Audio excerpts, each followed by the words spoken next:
Good day mga keeper and welcome back to my channel. Isang maganda at mapagpalang araw sa inyong lahat here at CoinKeeper TV. And for today's video, ito na po yung batch 3 po natin sa ating mga nakolektang barya noong November at December. At hindi ko na ito patatagalin. At kung bago ka sa aking channel, please like and share ang video natin ito. At huwag mo na rin kalimutang mag-subscribe at i-hit ang notification bell para updated ka sa mga susunod kong videos. So, tara, let's move!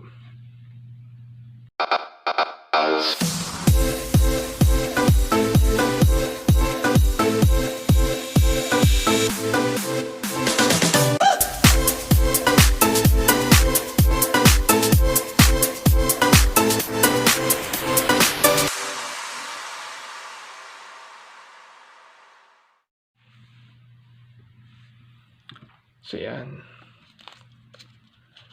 At bubuksan na natin.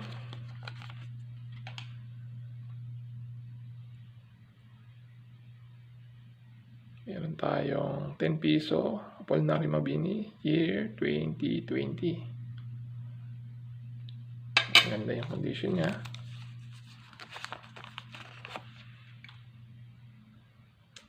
At meron din tayong commemorative coin, 10 piso, General Antonio Luna by Metallic. So 150th birth anniversary ni General Antonio Luna. At meron din akong year 2014 na maganda rin yung condition. Pero ito ay common coin, no, mga keeper. Common coin lang po yun. At siya nga pala, yung mga barya na aking binibili sa ngayon, ito po yung BSP series 1 piso year 2005. At yung 1 piso new generation currency na yung Republika, yung R nito ay nakatapat sa first letter I ng Pilipinas. So yun po, kung meron po kayo nito, please write down below. Mag-comment lang po kayo at pag-usapan po natin yan.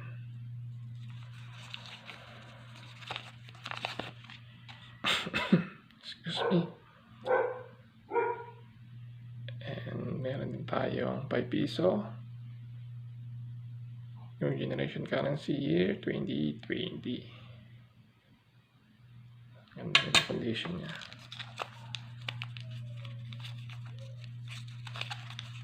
So ito na yung last batch ng ating nakuha noong November at December, no? Ito naman po ay year 2019. Yan, frosted, another frosted po sa kanyang reverse na year 2019. So hindi po ito common coin, mga keeper, dahil may maliit lang itong percentage. So anong batch 1, may nakuha rin tayong year 2019 reverse frost, at gayon din yung kahapon na na-upload ko kanina. So ito rin po, year 2019 reverse frost. So ito na po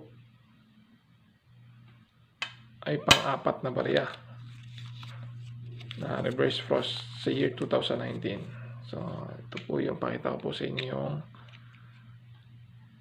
yung nakuha po natin sa batch 1 and batch 2. Ayan po. So nailagay ko na sila sa capsule sa ganon hindi na sila magaskasan, no? At makita ko na sila.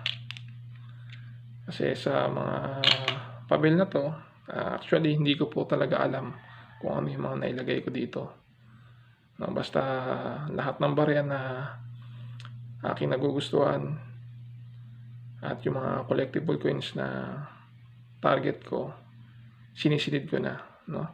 Ginagawa ko yun pag wala akong booking at nag-aantay ako ng booking. no? Chine-check ko para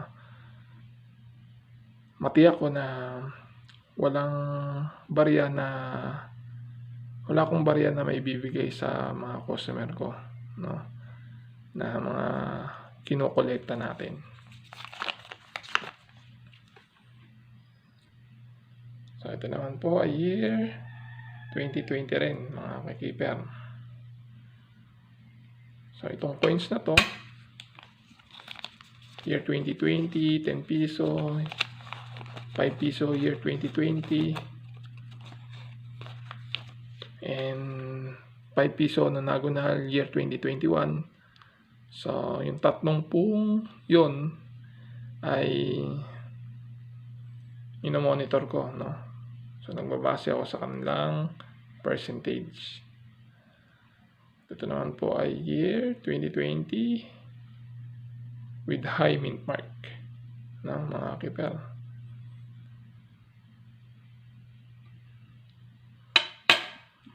So ito yung nakuha natin, no?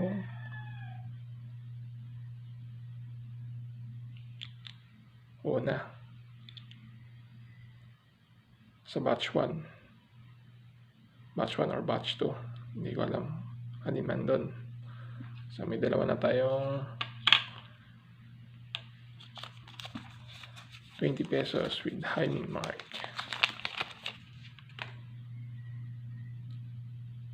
And again, yung generation currency 10 piso year 2020. So hindi na to maganda yung condition, pero tatabi pa rin natin, no? Alang-alang sa kanyang taon, si year 2020. So ito rin ay year 2020. Ito ang ganda ng condition to, mga keeper. So hopefully hindi na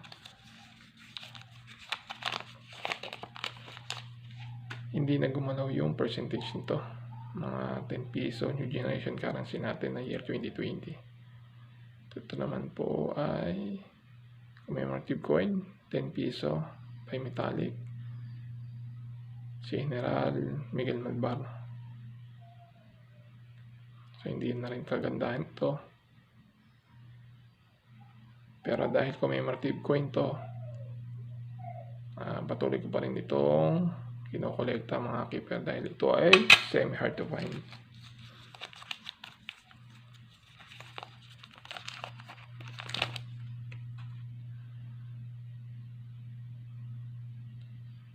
Ito naman po ay year 2020 5 piso new generation currency. So alright, so tapos na po tayo sa ating mga nakolekta noong November at December. At salamat sa inyo, at ingat po tayo palagi. God bless. Paalam. I know gold is not enough.